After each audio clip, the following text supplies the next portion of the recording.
नमस्कार friends, foodie स्वातीमध्ये आपल्या सर्वांचं स्वागत आहे। आज आपण मटन करीची रेसिपी बघणार आहोत। मटन रसा अगदी गावठी टाईप घरगुती मसाला जो मी वर्षभराचा मसाला करून ठेवलेला होता त्यापासून मी ही भाजी बनवणार आहे। त्यासाठी मटन आधी स्वच्छ पाण्याने धुवून घेतलेलं आहे 3 ते 4 वेळेस। नंतर आता त्याच्यावर आपण चवीनुसार मीठ ॲड करून घेऊया, हळद आणि आलं लसूण पेस्ट।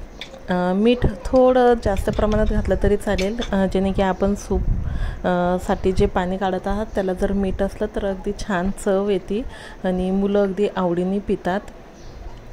आलं लसूण पेस्ट, मीठ, हळद सर्व व्यवस्थित आपल्याला पिसांना चोळून घ्यायचे। आता कुकर ठेवलेला आहे मटण शिजवण्यासाठी, पण सूप बनवण्यासाठी इथे पहिले आपण कांदा कट करून घेऊया। मी इथे जवळपास 2 मीडियम साईजचे कांदे कट करून घेतलेले आहे।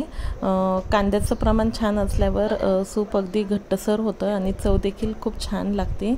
तर कांदा व्यवस्थित कट करून नंतर आपण त्याला आता व्यवस्थित तळून घेऊया। आलं लसूण पेस्ट आपण जर मटनला नाही लावली तर आपण तेलामध्ये देखील सोडू शकतात, पण मी इथे सर्व पिसांना व्यवस्थित आलं लसूण पेस्ट लावून घेतलेली आहे आणि कांदा देखील इथे आता आपण कट करून घेतलेला आहे। गॅसवर आपल्याला कुकर ठेवून त्यामध्ये थोड्या प्रमाणात तेल घालून अख्खे लसूण घालून घ्यायचे आहे आणि नंतर तो तळल्यानंतर आपल्याला कांदा टाकून घ्यायचा आहे। व्यवस्थित कांदा आपल्याला तळून घ्यायचा आहे। कांदा तळल्यानंतर आपण जे पिसांना मीठ लावलेलं होतं ते सोडून द्यायचे। एका गॅसवर मी इथे कांदे जे आहे मसाल्यासाठी ते भाजून घेते आणि खोबरं जे लागणार आहे ते देखील आपण आता किसून घेऊया। खोबऱ्याची काप न करता इथे आपण किसून घेतलेला आहे, जेणे की त्याचे जर आपण काप केले तर एकसारखा मसाला जो आहे तो त्याला वाटला जात नाही, त्याचे तुकडे राहतात, म्हणून मी इथे किसून घेतलेला आहे। आपण खसखस देखील घालू शकतात खोबरं भाजत आल्यानंतर। आता तोपर्यंत कांदा तळलेला आहे म्हणून मटणाचे पीसेस सोडून दिलेले आहे। आता त्याच्यामध्ये आपण गरम पाणी घालू शकतात किंवा रूम टेम्परेचरवरचं पाणी घालू शकतात। सध्या उन्हाळा आहे, पाणी गरमच असतं, तर पाणी आपण घालून घेऊया। नंतर आपल्याला त्याला झाकण लावून व्यवस्थित शिट्ट्या काढून घ्यायच्या आहे। तोपर्यंत आपला आता मसाला जो आहे तो भाजून झालेला आहे। मी इथे घरचा बनवलेला यस्वार घालणार आहे, त्यामुळे फक्त भाजी जी आहे ती गाढी होण्यासाठी मी इथे कांदा आणि खोबऱ्याचा वापर केलेला आहे। आता त्यामध्येच माझ्याकडे आलं लसूण पेस्ट अवेलेबल नव्हती म्हणून त्यामध्येच मी लसूण, आलं आणि कोथिंबीर घालून घेतलेली आहे, म्हणजे आपल्याला ती वेगळी पेस्ट करण्याची आवश्यकता नाही आहे। आता आपल्या कुकरच्या शिट्ट्या झालेल्या आहे। 2 ते 3 शिट्ट्यामध्ये आपलं मटण जे आहे ते अगदी छान मऊसूत असं शिजलेलं आहे। आपण चेक करून घेऊ शकतात, नसेल शिजलं तर पुन्हा आपण 1-2 शिट्टी त्याला लावून घेऊ शकतात। आता आपण भाजीच्या तयारीसाठी मी इथे पातेल्यामध्ये तेल घातलेलं आहे।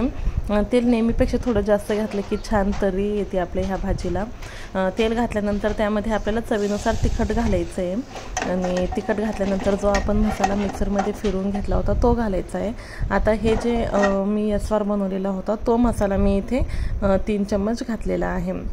जो यस्वार बनवलेला आहे त्यामध्ये जर आपण तिखट घाललेलं असाल तर भाजीमध्ये आपण तिखटाचं प्रमाण कमी करू शकतात, पण मी इथे यस्वार फिक्का बनवलेला आहे म्हणून वरून मी तिखट ॲड करून व्यवस्थित परतून घेतलेला आहे। बघू शकतात मसाला आपल्याला ह्या स्टेजपर्यंत परतून घ्यायचा आहे, जोपर्यंत त्याचं तेल सुटत नाही।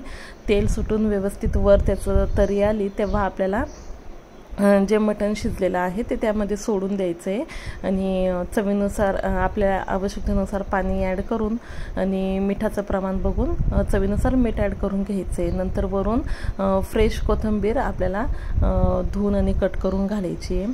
अशा प्रकारे आपला हा मटण रसा अगदी रेडी आहे। झटपट होणारी आहे रेसिपी।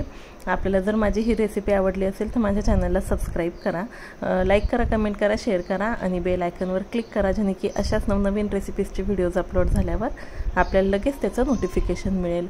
मी जो पण काही व्हिडिओ अपलोड करत आहे त्याचा शॉर्ट देखील अपलोड करते, जेणे की जर आपल्याला त्याचा रिकॅप बघायचा असेल तर आपण शॉर्ट फॉलो करू शकतात।